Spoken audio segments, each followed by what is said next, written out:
Hey YouTubers, Mike Boards with the Mike Boards channel. Thank you for watching. Today we're working on our Chevy Malibu. However, in the event that you have a Chevy Cruze, Chevy Equinox, Chevy Impala, or any other Chevy, there are rubber gaskets on your actual dipstick. And in the event that you don't actually push that down, your engine might suffer and start bogging down. So let's go out to the actual car and take a look.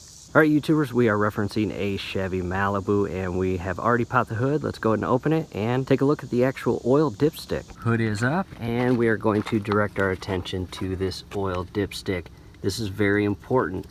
You'll notice it has two rubber gaskets here, and in the event that you accidentally forget to secure this dipstick in place and then you close the actual hood, start the engine, go for a drive, guess what? Your engine performance will be significantly degraded because of this seal. And I'll open it back up and I will show you those two rubber gaskets, as you can see here and here. Now it's very possible that when you pull this dipstick out and you clean the entire dipstick with a rag so that you can then reinsert this dipstick down into the engine and get a proper oil level reading on your dipstick. If you're not careful, when you're running that paper towel along this entire dipstick, you may accidentally take one of these rubber gaskets off during that process. And you don't want to do that because, again, these rubber gaskets are very important when creating this seal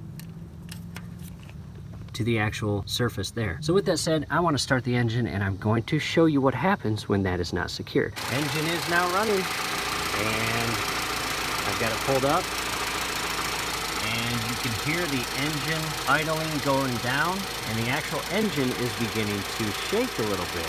And you will really feel that when you're sitting inside the vehicle.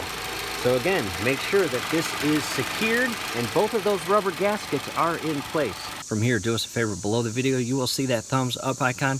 Click on that, like the video, subscribe to the channel. Definitely go to your settings, turn on your YouTube notification bell. Once you do that, every video that we upload, you will be notified. You will be able to stay up to date with us. That would be awesome. Thanks again for watching.